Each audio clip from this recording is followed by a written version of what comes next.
তো ননদের রেজিস্ট্রি ম্যারেজের জন্য একটা থিম কেক অর্ডার দিয়েছিলাম, তো সেইটারই ডেলিভারি নিতে গেছিলাম সেই রেজিস্ট্রির দিনই।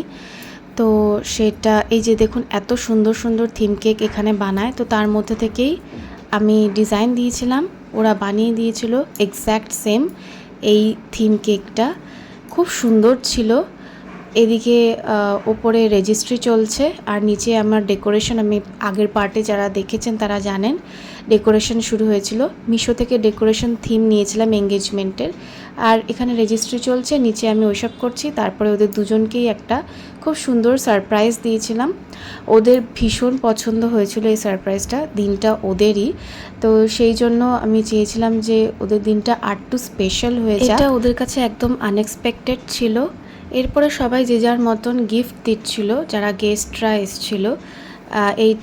এই ট্রলিটা আমার মা বাবা দিয়েছে ননদ আর তার হাজব্যান্ডকে।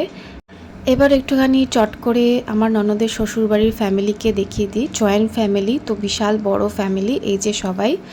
আর এই যে দেখুন আমি ভিডিও করছিলাম একটুখানি, তারপর মনে পড়েছে ফ্লাওয়ার অ্যান্ড চকলেট বুকেটে যেটা সকাল সকাল বেরিয়ে গেছিলাম গাড়ি নিয়ে আনার জন্য, সেটা ওদেরকে দিলাম। ওটা এবার চট করে মেনুটা দেখিয়ে দিই। মাছের মাথা দিয়ে মুগ ডাল, আলু পোস্ত, ভাজা, পটলের দোলমা, চিংড়ির পুর দিয়ে ইলিশ মাছ ভাপা, মাটন, চাটনি, পাঁপড়, মিষ্টি, ওগুলো আর দেখানো হয়নি।